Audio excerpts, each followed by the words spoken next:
Good evening, everyone. On behalf of the Wednesdays for Water, an initiative of the W4W Foundation, a think tank instituted as a citizens collective, we welcome you to the 95th session of Wednesdays for Water on nature-based solutions, opportunities and challenges for Indian cities. Wednesdays for Water was instituted in April 2021 with the objective to engage in conversation with water experts, grassroots practitioners, policymakers, and youth to explore the complex, intertwined issues associated with water and explore possible solutions. We have expanded since then to have more activities like Friday Waters and Monday Munching with Women for Water, besides organizing water workshops, water walk, talks, seminars, courses, conference panels, etc. You can find more details about us on www.w4w.in. We recently observed the Earth Day on 22nd April 2022 on the theme Invest in Our Planet. Around the same time, the WMO, the World Meteorological Organization, brought out the State of Global Climate Report 2022, and it stressed upon again on the global mean temperatures being highest on record for the past 8 years, increase in extreme weather events with droughts, floods, and heat waves affecting large parts of the world, increasing trend in sea level and ocean heat content, and receding glaciers in Antarctica, Europe, and Asia. Of course, these warnings aren't new, as the IPCC 6th Assessment Report have categorically highlighted many of these in their report too. Cities around the world have been experiencing intense rainfall resulting in urban flooding. While it can be partly attributed to climate change, a lot of it has to do with indiscriminate concretization and poor stormwater drainage management in the cities. Nature-based solutions involving restoration or recreation of blue-green infrastructure as against expanding the gray infrastructure is being widely looked at as an option to arrest urban flooding and reduce urban heat island effect. And today we are honored to have amongst us Ms. Zeenat Niazi, Senior Vice President and Chief Knowledge Officer at Development Alternatives Group. Thank you, Zeenat, for taking our time and joining us today. She's trained as an architect and development planner at Development Alternatives. She guides research on public policy development action focused on local, national, global concerns on sustainable consumption and production, green and inclusive circular economy models, and building resilience to climate change in rapidly growing context of the global south. More details about her I would be putting in the chat box because her CV really goes long, but thanks a lot once again, Zeenat, for joining us today. Over to you to deliver the talk. Thank you. Thank you, Fawzia, for this honor to allow me to share what I've been actually learning anew, if I may say so, in the last few years. And it's been quite some journey so far. And, urban nature is really where I feel the future lies. For a lot of us, especially for human habitation. So it's a great honor to be able to share whatever I have learned so far. I hope it would be useful. Without taking too much time, I'll just share my screen. I have a few slides, and I hope they will sort of instigate some participation and discussion. So let me try to do that. Yeah. Let me know if you can see my slides. I'll put them on full screen. To appear, yeah. Yeah, we can see your slide. If you can put it on slideshow, maybe. On slideshow mode, yeah. Yeah. Okay. So thanks again. And what I'm going to be focusing on is looking at nature-based solutions in the context of Indian cities. There's been a lot of buzz around this terminology. And, since the past almost 1.5 decades, there has been intensive action globally on nature-based solutions. It's, however, not such a new concept in the sense that, integrating nature in urban planning was even part of urban planning discussions in early 1960s. So we can sort of we need to look at it again from a fresh perspective within the current context. So, the slides that I have, I've organized them in this manner. I'll first look at the context and the situation we are in the Anthropocene. The uncertainty of the Anthropocene, the state of urbanization in India and the trends that we see, and how urban NBS give us some opportunities to address those challenges that urbanization is bringing forth to us, and what is happening in India with respect to the urban planning sort of thinking around NBS, and some, of course, challenges and questions that I am seeing as I study the practical examples on the ground, because that's really where the rubber hits the road. So let's go in. And in 2020, there was a report in Nature which informed us that was the first time when human-built mass exceeded natural mass on the world. So all of our buildings, roads, bridges, etc., industries put together now weighed more than the trees and the plants and the greenery around us, and that is a real shock, because it also means that we are now firmly in the age where our actions are clearly changing the natural system, and it's the human actions that are driving the change in the biosphere. It also is characterizing an era when change is really the norm. The stability of the earlier Holocene eras is no longer there, and change can be quite unpredictable. And therefore, the need to respond or be prepared for that change becomes even more important. So, that's really probably a big difference between the urban planning thinking of the past and the urban planning thinking of the future now, is the ability to deal with uncertainty and change. And if we look globally, this is from a 2018 update of the World Urbanization Prospects Report.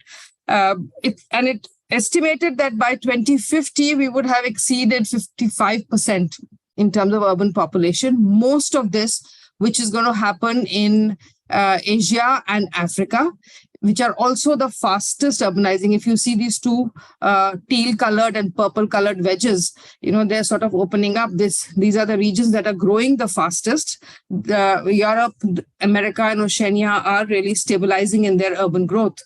And as 90% is going to be in Asia and Africa, it's actually the two countries, India and Nigeria, in these two regions, which are going to be contributing the maximum number of people into the urban population. So it's something to be worried about, that our country is the pace of urbanization is not just the scale of urbanization, it's also the pace of urbanization, which is leaving us slightly dizzy in that sense. And I'm really actually grateful to Sumi Bai, who is a colleague from the Urban Can of Future Earth program, for this paper that she had introduced to me. The concept that urban systems themselves and water systems, nature-based systems, everything within the urban systems, they're all part of what we call complex adaptive systems. And it's interesting, there are 6 core parameters of the complex adaptive systems. The fact that they are constituted relationally, elements in themselves are not important. It's the relationship between those elements, between the human society and natural elements, that become important in that perspective. The fact that feedback between one system and the other over time and in space, it sort of drives adaptation. It drives the elements to change behavior. And the dynamic behavior is not linear. So we don't know, we cannot predict for sure that this is what is going to happen.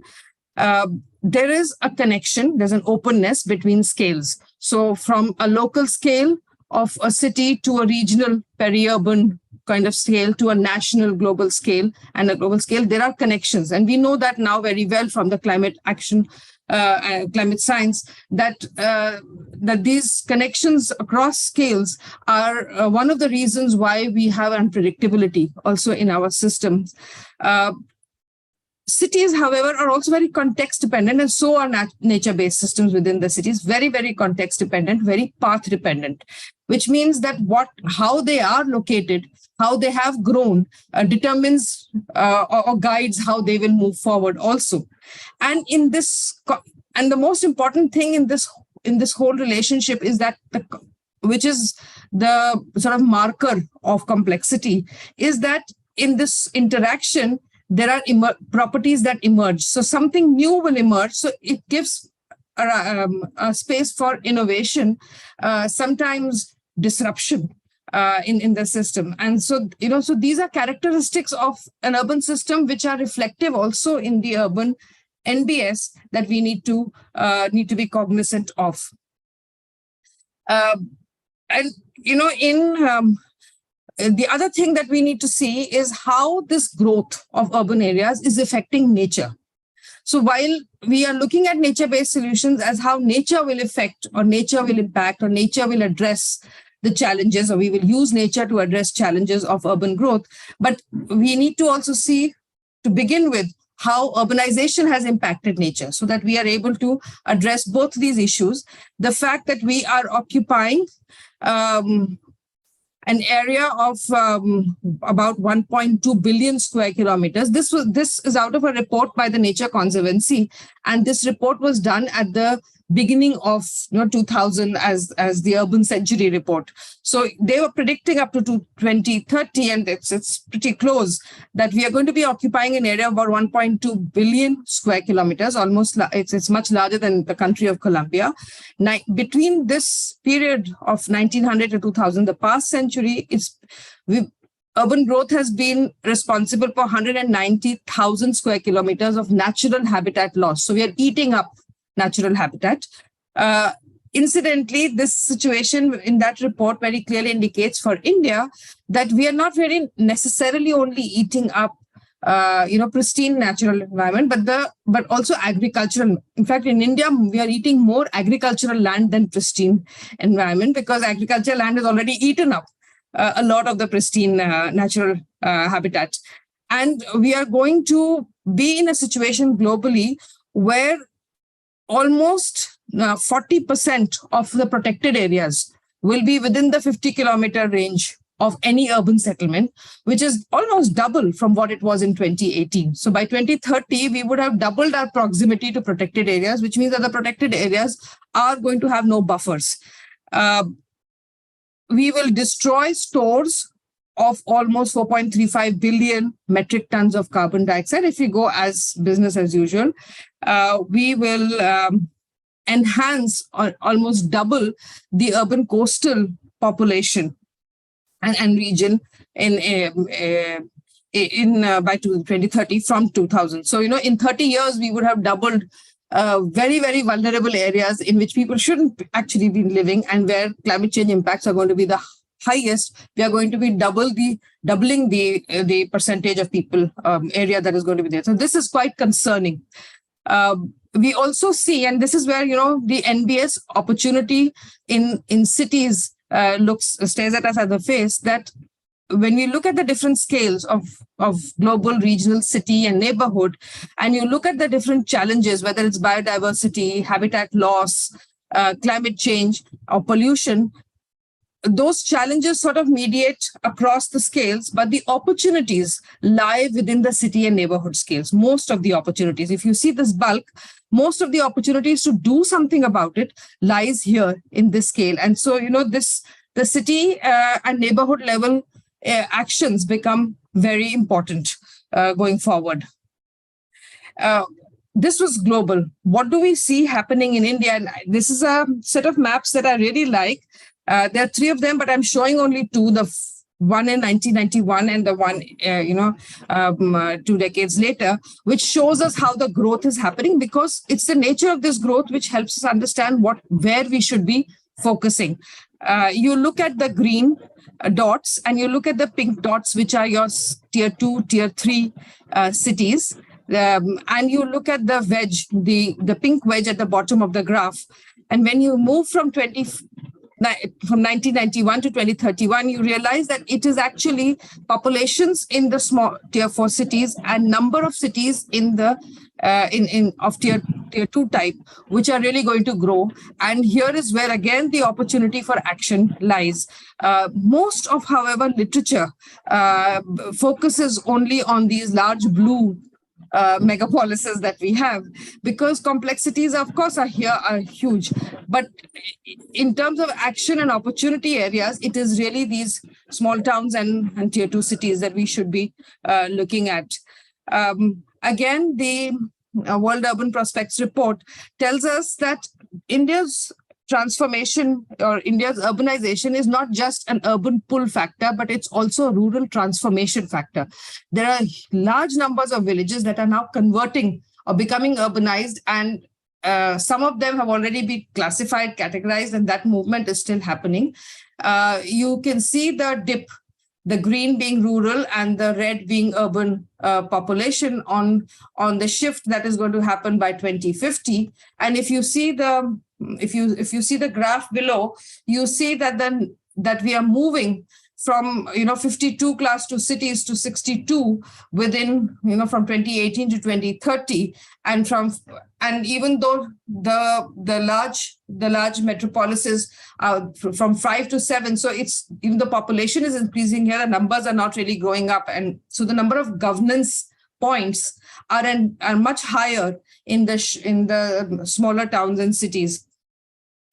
And each of these, the problem that they are facing is of low governance capacities. So while cities like Delhi, Mumbai, Hyderabad, they have much stronger urban governance capacities, even though they're more complex in their manifestation. But in smaller cities, you see like Nashik or others, you see lower capacities of governance, although much higher opportunities of action there. And all of these governance capacities, you mentioned about maldevelopment,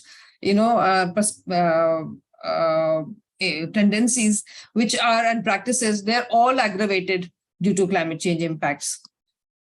And within India, now we see that almost a third of our natural wetlands have been lost to urbanization and agriculture expansion. 90% of our biodiversity hotspots have been lost. Major 4 hotspots have been lost. And we have 148% higher demand on our natural resources. This is from the ecological footprint account.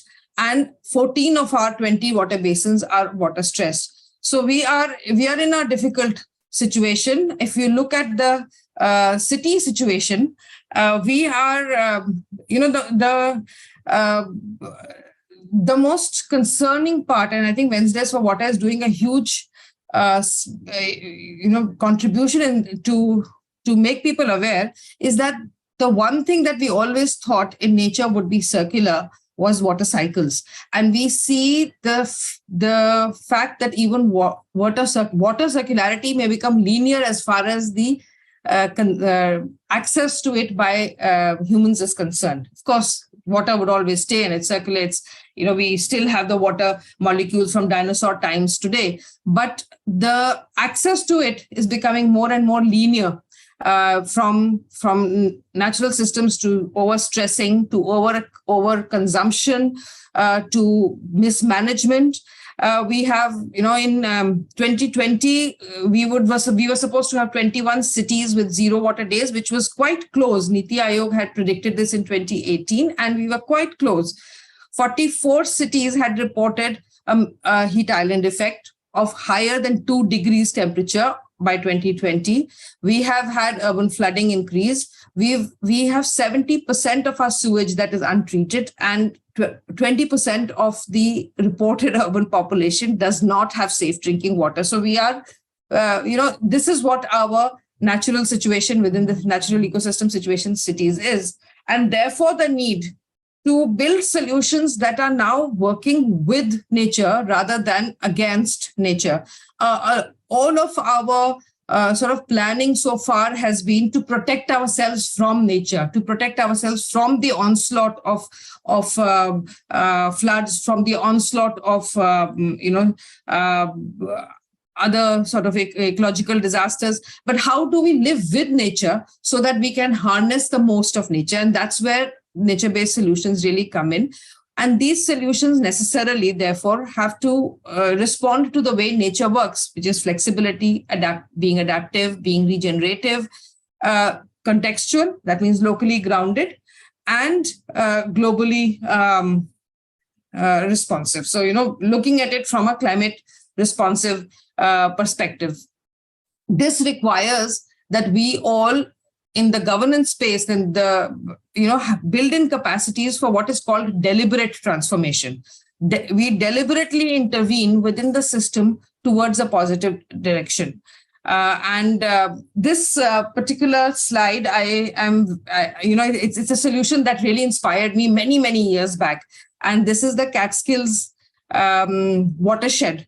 It's of course not an within the city urban nature space, but it is a natural system that is enabling the cities of New York to get all its safe drinking water. And it's a negotiated discussion between the farmers that manage that land around the Catskills watershed and the New York City. It's a payment for ecosystems sort of combination, and it's replaced a potentially very, very expensive water treatment system that New York would have had to put in place if this watershed was not there or not managed and connected with the city system. So this is something that has really inspired me to see that we can, even at that scale, live in harmony with our natural systems. The origin and history of NBS, it's in the way it's known now, is actually not very old. From the Millennium Assessment Report of 2005 to today, there have been sort of the movements primarily led by IUCN and World Bank and the European Union.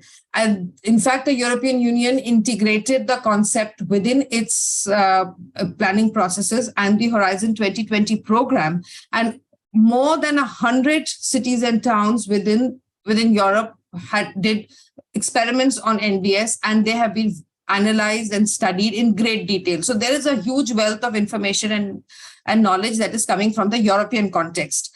IUCN, in the meantime, developed principles and guidelines and standards in the process. In the urban planning space, getting nature into the system was something that I mentioned from early 1960s. But even then, nature was not seen as a partner in development. It was always seen as separate from human habitation.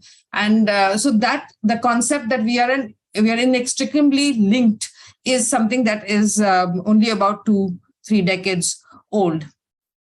NBS itself is an umbrella concept. A lot of people, talk of various terminologies, and across the literature you find it being iteratively used with blue-green infrastructure, green infrastructure, ecosystem-based adaptation, natural or man-made urban ecosystems, etc. So there are slight distinct differences in the definitions. IUCN, these two definitions you can see on the screen.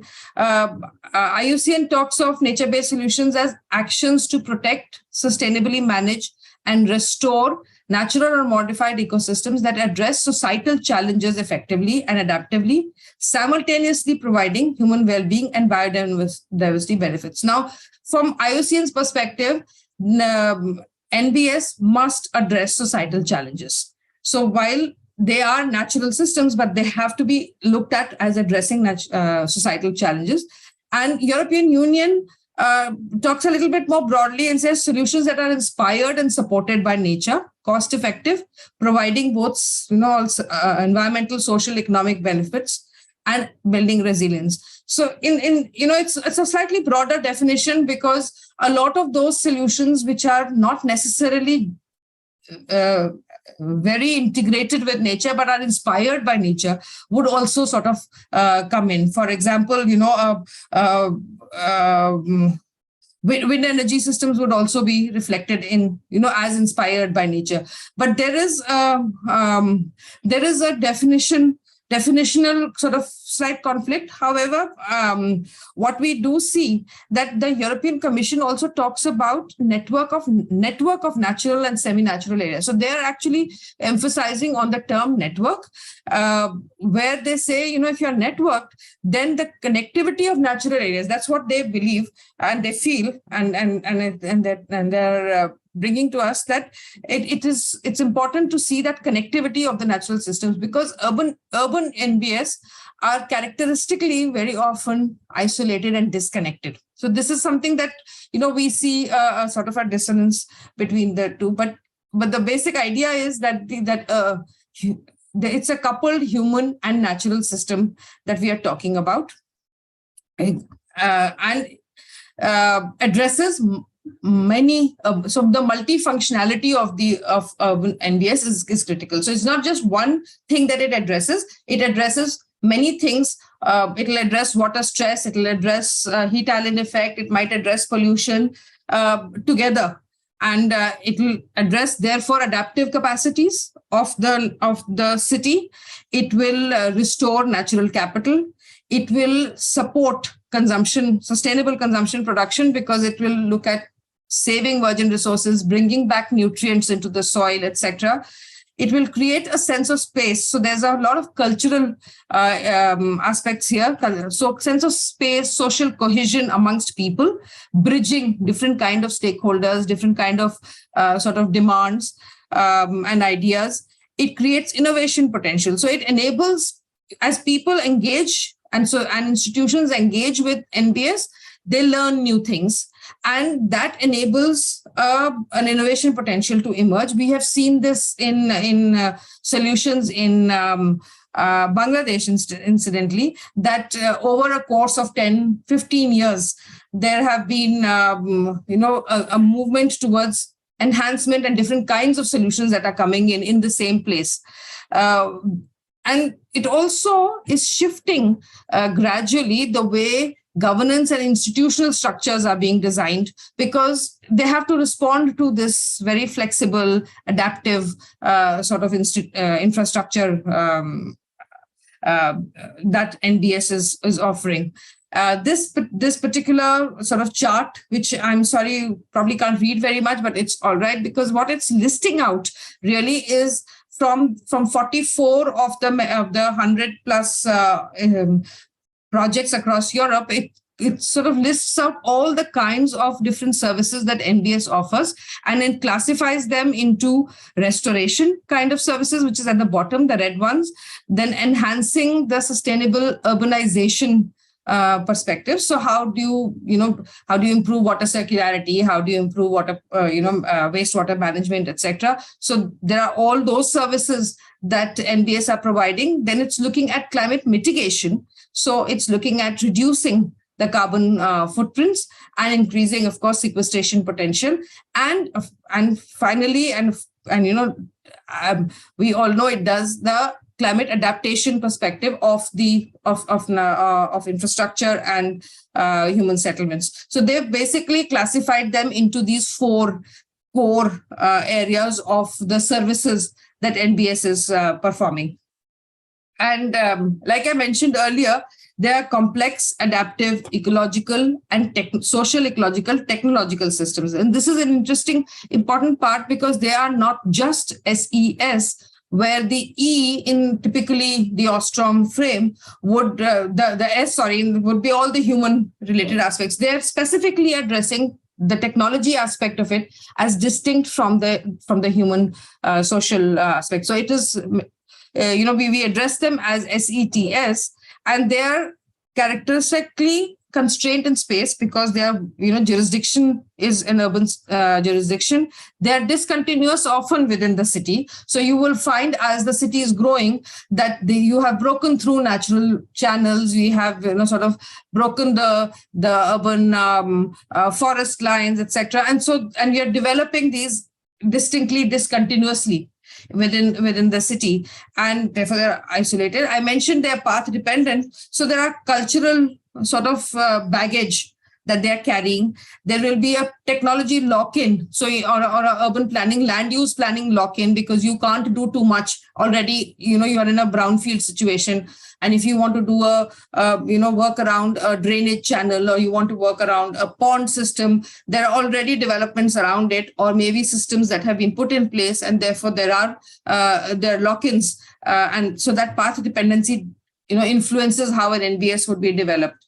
And it would grow, and that would also be, that path dependency would also be within the mind frame of the society, as well as of the planners and the municipal officers and municipal systems.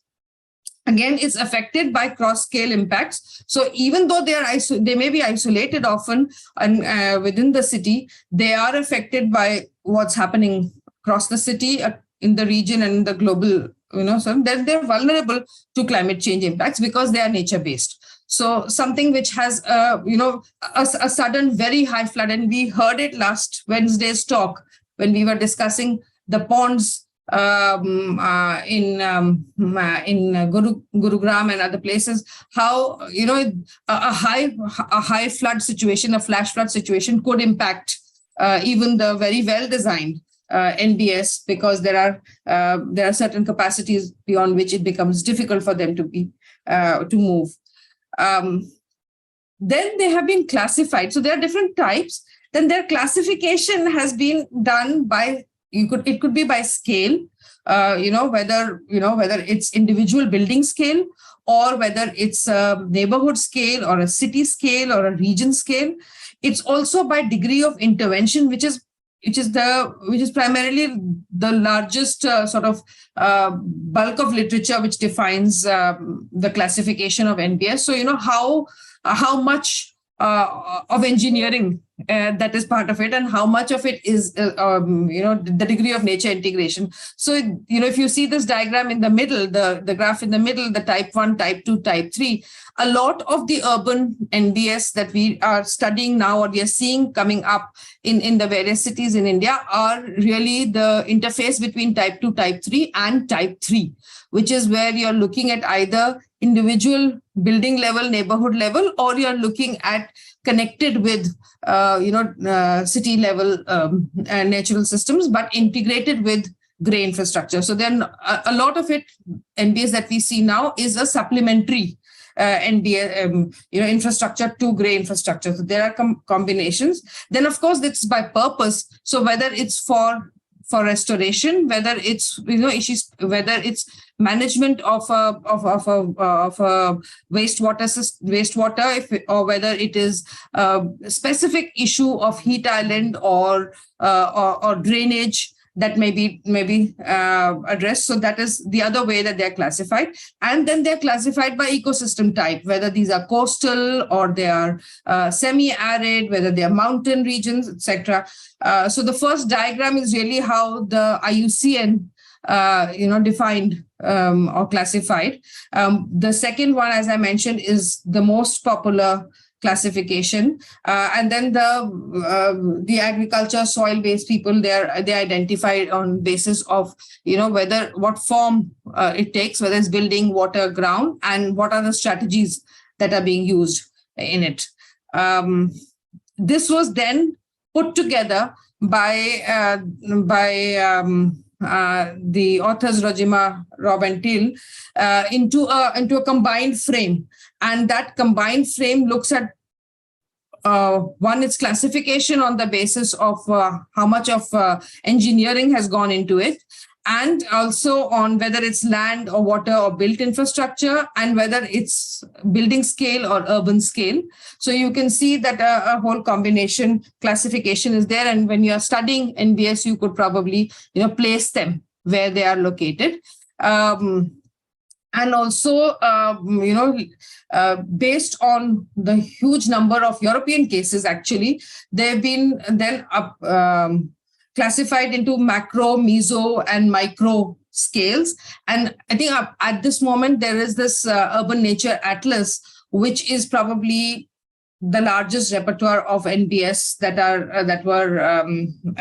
have been documented, and it's a dynamic atlas. They're continuing to build on it, and when you go through those case studies, you can they classify them in this manner. And that is the classification now. A lot of the other studies are also picking up on what scale it is. We find that the meso, the district or neighborhood scale, is something that more and more is becoming mainstreamed within the Indian cities. The micro building or plot level of scale is something that real estate people or institutions that are singular buildings or singular campuses are sort of dealing with. And city and beyond is something which is still a question mark as far as at least India is concerned, because we have cross sort of jurisdiction conflicts between different cities and states, and regional management. We are almost dealing with cross-border sort of issues at times, and so this becomes an in-between no man's space, which has to be handled by the central government. Otherwise, a lot of it is at the state government levels. Again, different types, and we can make a huge list.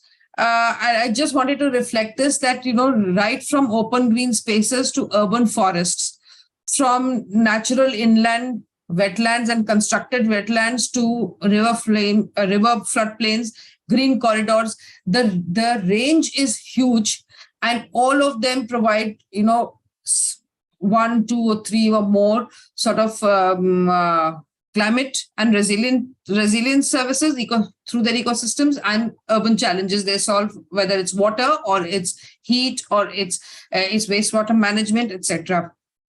The IUCN about a year and a half back, 2 years back, actually came up with a standard based on principles that they feel should be used for sort of designing NBS as we go forward. And the interesting part is that these principles, these 8 principles or the 8 criteria that IUCN has, are based on the complex adaptive systems theory.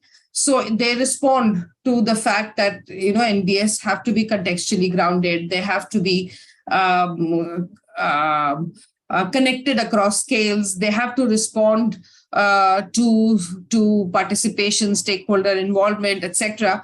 And they're also relating very closely to the resilience thinking principles that are emerging, those principles that enable adaptive capacities to navigate the Anthropocene, so to say. And so it's a very rigorous set of 8 principles, and each of these sort of criteria have 3 or 5 indicators. I am not going into details of those indicators, but the important thing is that the first criteria talks about addressing societal challenges and being informed by scale, connected to the scales, and then a net gain to biodiversity. So these 3 things, unless you see all the 3 things, you can't say they're really an NBS in IUCN's classification. So an individual building may not really classify within the IUCN frame as a vertical green wall will not be part of that classification. The criteria number 4, which is economically viable or viability, is something that I think globally NBS are struggling with. And that is because as yet the valuation of NBS, which is done now, there are very rigorous methodologies available. TEEB for once offers us that methodology, is not really part of the mainstream financing and valuation systems. And so how do we scale up? How do we manage post development becomes a big question with respect to NDS. The fact that IUCN identifies on its criteria inclusion, transparency, and empowering governance processes, it has a very strong emphasis on stakeholder engagement and being adaptively managed, which is number 7. So this is, I just wanted to introduce this global standard, that it is a very good guide to go both for assessment and analysis of NDS and as also for the design of NDS. So now let's just look a little bit into India. We see that there is a slow but steady interest from across the city municipalities. In fact, in the past 1.5 years, the number of platforms which are like partnership platforms, which have either only city governments or city governments plus civil society plus expert sort of technical agencies who have been part of either documenting, analyzing, or experimenting, they have just exponentially grown. So 2 years back you had to search, there would be 1 or 2 documents available. Now there are many platforms, even in India, not just global, that you can go to for understanding what's happening about India. So we see an interest. We see an interest in the cities. We see experiments across in the cities. But what we do see is that most of these experiments are project level isolated. So there are ponds, there might be swales, there might be individual sort of forests or biodiversity parks. So these are at one end, or even urban agriculture in some places. At a policy level, at the state and city level, there are few that have sort of addressed them as a policy strategy. Haryana government, for one, has a biodiversity parks development program, but it's very sort of driven by the tourism potential. It also has, in fact, now not just Haryana, but Delhi and many other cities now have, cities in Haryana and many other cities have a urban water body rejuvenation program, which they are now connecting with infrastructure to build, natural infrastructure to do wastewater treatment and increase the water capacity in these ponds that are dying. So the concept of urban planning, NDS at urban planning level is we see it in the new urban plan of Delhi, which has not yet been notified. It's supposed to be the Master Plan 2041, which is called the Blue-Green Plan. It has 2 core components. One is green-blue corridors, and they're looking at linking the water channels and the forests, the urban forests within the city, across the city, so that you find, so there's a connectivity for the biodiversity, there's a connectivity also for, people's cultural activities. So that's at a city level. Then they have also introduced a next component in their blue-green plan, which is called a blue-green factor rating. And this is for actually at the building level or at a complex level, maybe a hospital or a university or whatever, a single building or a housing program, where these are expected to be assessed on the basis of a certain rating with features which are associated with water harvesting, increasing green cover, increasing permeability of the through pavements, etc. So all of those aspects are combined. So these are 2 core things about the Delhi Master Plan. But the Delhi Master Plan is very expert driven. It's been on a platform for calling for inputs and comments for almost 1.5 years. It's now gone cold in the last 7-8 months and not yet been notified. But it went through extensive iteration process based on inputs that it had received on the open platform. On the other hand, you also had Bhopal that put together a nature-based green-blue plan, but it was absolutely a top-down plan. In fact, it was in the court. It was challenged. It was struck down. So that's the other end. And we have two examples coming from Madurai and coming from Bangalore, where actually citizen-driven movements have worked to advocate for green blue plans, and these have been integrated into the urban planning concepts. So there is, both intermediary expert with input-driven processes like in Delhi, citizen-driven and institution-driven movements like Madurai and Bangalore, and top-down movements, which have not worked in India so much. Although India's, most of our urban work, sort of planning work is top down, but in this case, we see this change. Just a couple of examples, a few that I've been very inspired by. One is the Saravli Biodiversity Park in Gurgaon, which is for 40 years it was a quarry. It was absolutely I'd say barren, and 10 years back it was taken up by a citizens group, I Am Gurgaon, and with a very, very scientific ecological thinking, it was rebuilded. And that rebuilding has enabled it to become a mini Aravali range forest.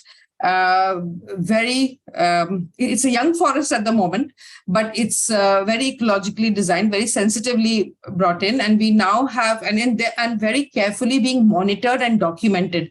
So we have about almost 300 species of plants and 200 plus species of birds that are reported. There are regular sort of documentation processes that are going on. There have been an increase in the animal species, the vertebrates, large vertebrates. So you have leopards, nilgais, you have civets and porcupines, a lot of lizards, various kinds, and snakes, and of course butterflies and pollinators. So these, it has increased possibilities of supporting with ecosystem services manifold, and this has been, however, very much. Zeenat, I'll request you to conclude. We'll take up a few questions then. I'll go really fast. Yeah. So this was one. The second is, I should say, this is the Neela Haus, which is an integrated urban forest and water system sort of rejuvenation with a constructed wetland now in its place. So whereas the Aravali system is only a natural system, there isn't an engineering component about it. Here you have a constructed wetland, and you have a rejuvenation, and you have a big population of about 10,000 big population that's now 6,000 residents whose wastewater is being managed in this location. Again, it's a collaboration between the public sector and the society and community group and civil society. Then there is a Delhi government experience of Rajokri Lake, which is very recent, a couple of years back, which is basically a pond rejuvenation. And again, with a constructed wetland associated with it, because these ponds no longer have sources of water. So the sewage water treated through natural systems becomes the source of water for these ponds. And so what we see now are this is one. So the water body pond rejuvenation has become a popular and mainstreamed NBS solution in Indian cities. We have guidelines and advisories that are available from CPCB, MAUA, and other bodies. And we have interesting lessons that are emerging from different cities now. The urban biodiversity parks are also very popular, not totally mainstreamed in the system, but although guidelines are available, and there are different models that exist for them as well. There is a very popular Miyawaki model that is being tried out in Bhubaneswar at the moment. This is my really last couple of slides that, when we are looking at these, we really need to have a whole lot of questions. Why are we doing this NBS? Who's going to benefit from it? What,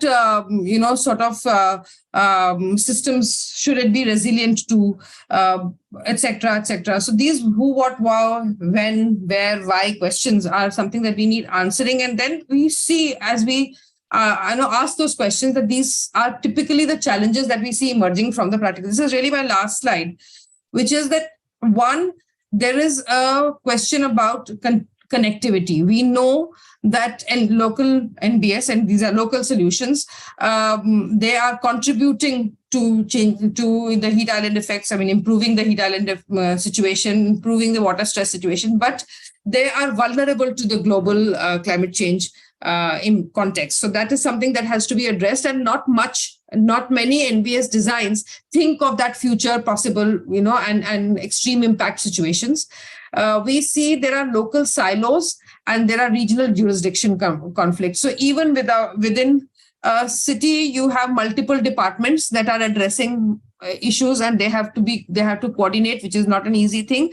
But definitely, when you're looking at two different municipal jurisdictions, because nature flows through, you have problems in that coordination.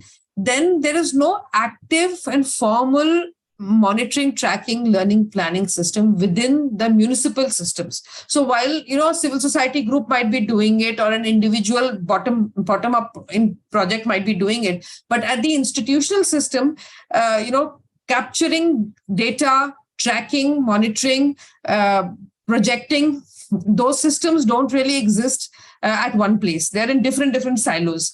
I mentioned earlier that there is an economic viability, sustainability question. In fact, in India, this has not even been asked at the moment. A lot of the NBS are dependent on CSR support. Can they be financed? How will they be handled? What are the values beyond infrastructure value that it's providing? How are we accounting for it? All of those questions are not part of the design planning thinking. There is a challenge that we face with equity and access, because as nature comes into your system, your land value increases. There is potential gentrification. People who were dependent on it could get pushed away because land value changes really fast. And also, a lot of these investments, are easier to be done in a higher income places. So there is a conflict also that exists there. We've seen in the practical space that there are competing land uses. A lot of the land already is encroached, and so there are political issues around it. And there are lock-ins due to already land use, ye ho gaya hai, ab aur nahi ho sakta hai. Stakeholder engagement is emphasized again and again and again, but the stakeholder engagement is probably the most difficult challenge that thing that we have, because there are different kinds of stakeholders, there are different kinds of viewpoints, and it is a time-taking process. And when we are designing, building, developing, delivering, oftentimes that time constraint pushes us to do things and then go to the stakeholder to educate and inform. So that process is something that needs to be integrated and mainstreamed within planning systems, which is not yet there.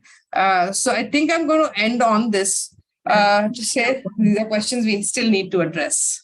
Yeah, thank you very much, Zeenat. That was definitely a very comprehensive presentation, from laying the context with regard to, why we really need blue-green infrastructure, how fast urbanization is happening, how it's overwhelming. Our cities are really overwhelmed. We are hard-pressed for resources which are there, how climate change is really, the elephant in the room, and then how it's really impacting our cities, what needs to be done. Also, emphasizing on NBS not being just a technical system, but being a socio-technical system. That, of course, is the challenge. I especially, I took note of one of the statements that you made, where you said that cities are context dependent, and how they have grown in the past would define how they would grow in the future. So how our cities have grown in the past is, I would say, the foundation has been around concretization and human and ecological conflict, dissonance, around which our cities have grown. And here we are talking about breaking that and then thinking of new ways of further growth in our cities. So thanks a lot. I think I'll quickly, because we are really running short of time, so I'll open up for questions. If anybody has questions, comments, I would rather take those first. Anyone who would like to? Bibu, do you have some points to make? Yeah, yes, please. I have a question. Yeah. Thank you. Thank you so much, Zeenat. Such a wonderful, for me, it was like a class that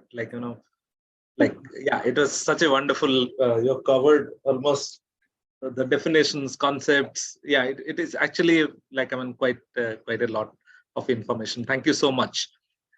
Something I'm still wondering. Like, for instance, our cities are probably different. I don't really have lots of readings on cities, but like as a layman, as a visitor to cities, like our cities are very different. Like our cities are ever expanding. They are never planned.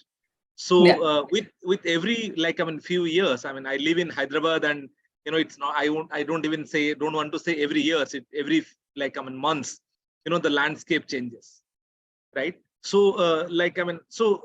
like all those blue-green infrastructure which otherwise were providing some kind of solutions, from flood control to biodiversity to other kinds of ecosystem services, we are losing it in every other day, right? So then how for cities like Hyderabad, or I take the name of Hyderabad because I live here. I think that's true for like everywhere else also. So how these idea of nature-based solutions we are losing out, like maybe like we are losing out those solutions which are already existing. Then how do we plan for something which, all the cases that you talked about, be it Gurgaon's case or like elsewhere, something which hope I made my question clear. So Vibhu, I think it's you touched upon a very, very important sort of position. I mean, we are in a conflicting situation. We are growing so fast. We are not even defined, notified master plans. We don't follow. Before the master plan comes in, we have already changed it. So in that sense, we probably need to move towards, and this is just my sort of personal perspective. We need to move to a guideline-based system rather than a sort of a plan-based system, because if we can set in a set of rules, that's why I like the global standard of IUCN so nice, because it gives you a guideline to say, okay, if you are moving to design an NBS, then these are the guidelines you follow. You will you will have a better solution than you would have otherwise done.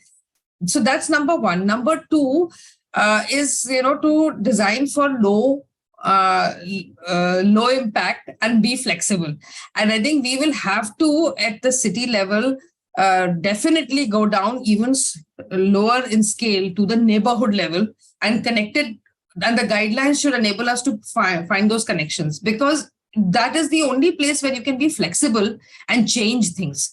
You have a large centralized or a state level scheme and program, or a large infrastructure which you cannot change, you get locked in. So that's one. One I feel. The second I feel is the very, very strong role of education of value of ecosystems, which we don't do. Neither do we do in the school education too much, nor do we do to local people. In fact, the existing ones, and I'm finding that again and again from Gurgaon, I'm seeing that in Delhi as well, that they're using the small little developments that are happening now to educate people and educate the communities around, to educate the larger city system, educate the municipal officers. And I have seen, because Sanjay 1 really is in my neighborhood, I have seen over the years how the colony neighborhood people have suddenly realized, oh, this is such a valuable thing. And so when there is a change in that place, proposed by the government, you actually find citizens coming there and standing and saying no. We've seen this happen in Gurgaon, we've seen this happen in Delhi, we've seen this happen in Bangalore. So I think education and awareness has to be, it's a constant process. You can't stop it, and you have to continue to build it. But a last point that I must add is, we were having a discussion in our organization about a week back on citizen science and integration of citizen science into municipal systems. How does citizen-based data, which citizen can generate, in very organized ways can be done, get part of municipal systems. And if that starts happening, then you actually can influence change and be influenced by the change yourself. But that process does not exist in our municipal governance at the moment. That institutional space doesn't exist at the moment. Thank you. Thank you so much. Yeah, thank you. Thank you very much. I think I do see another hand. Abdullah, you have... Abdullah, can you unmute yourself and speak here? Hello, good evening. Good evening. Greetings from Kabul, Afghanistan. Thank you, Madam. Thank you, Niazi Sahab, for your nice presentation. I have a question about the terminology that NBS, nature-based solutions. Is there any difference between NBS and eco-DRR? Like eco-DRR means ecosystem-based disaster risk reduction. So Right. I want to know this. Yeah, thank you. Yeah, thanks, Abdullah. And in fact, this is why I mentioned that NBS is like an umbrella term at the moment, and all of these things fall under it.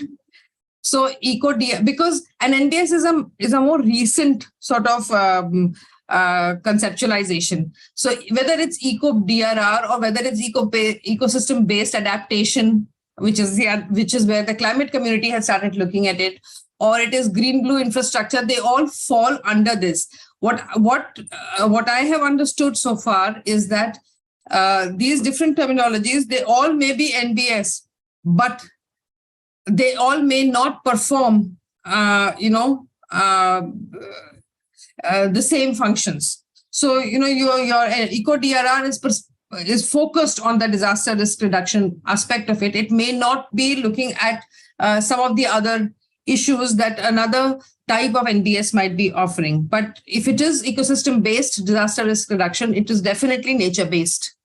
And so a strategy or a solution around it would be a nature-based solution. So I'm sure I'm confusing you more than the question that you asked, but the fact is that NBS is an umbrella concept and all of them fall under the NBS concept. Thank you, Zeenat. Abdullah, do you have any example to share from Afghanistan? Anything on the ecosystem-based disaster risk reduction? Anything that you are doing? You are from WaterAid? Are you working for WaterAid?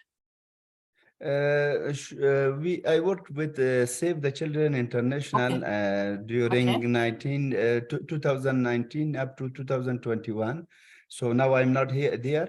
But it was a project which was funded by SIDA, by Swedish, government, and it was implemented in 6 provinces of Afghanistan in the north of Afghanistan, and we planned to rehabilitate or to develop micro watersheds, and we developed 30 micro watershed, and the size of each watershed was between 100 hectares to 1,000 hectares. And we had different activities like plantation, like vegetation coverage, construction of water ponds, construction of dams, check dams, and also we had trenching and trusses, construction of trenches and trusses on the hilly areas. So this was implemented during 2019 up to 2021. It was a project for 30 months. So this was a project that I worked there, and I was working there as a engineering infrastructure manager. And it was implemented by a consortium of different organizations. Thank you. Yeah, thank you, Abdullah, for sharing that. So I can take 2 more questions. I think Shubham has raised his hand. So Shubham, you can go first, and then we have one in the chat box as well. Shubham, can you unmute yourself and speak up?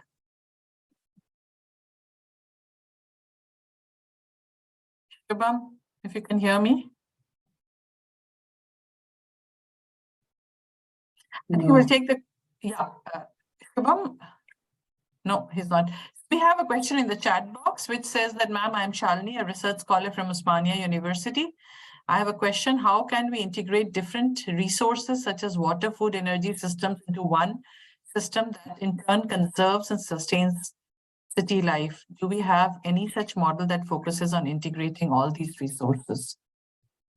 The first that came to my mind when I read this question was urban food, urban agriculture, rooftop agriculture, even vertical wall agriculture systems that are now being designed. Things like so that is one. But in a sense that we are looking at energy reduction or energy conservation and not necessarily energy production in this space. So the water food energy systems or water food energy nexus within the cities comes from many of the NBS. Even the work that we see around wastewater treatments through phytoremediation or through constructed wetlands, for example. You're looking at systems which are getting nutrients back into the soil, which is enabling a better soil for eventually food systems. But it's not really that. And then you're cleaning up the water, you're increasing the water system, reducing water stress. You're reducing heat island effect. So you're reducing the need for heating, cooling buildings. So you're reducing energy consumption, not necessarily producing energy. So that's how the combination is what I see. I have not seen as yet a model that would be looking at production of energy as well. So you're looking at production of water and production of food, definitely, but it is not.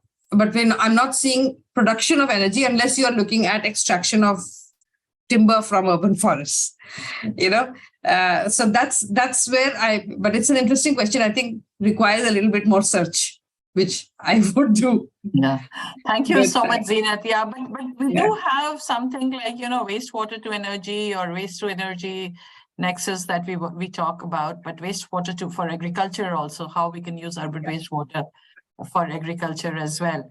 So you're right. I think we may have to think a little more on this as to how we can really focus at this whole nexus. But I see a hand in conserving water and food. Of course, yeah, absolutely. I think and Shubham was back. Yeah. Shubham was back. Yeah, sorry. Shubham was back. Shubham, you have your question. Please unmute and ask. You're raising your hand and lowering your hand. Please unmute and ask.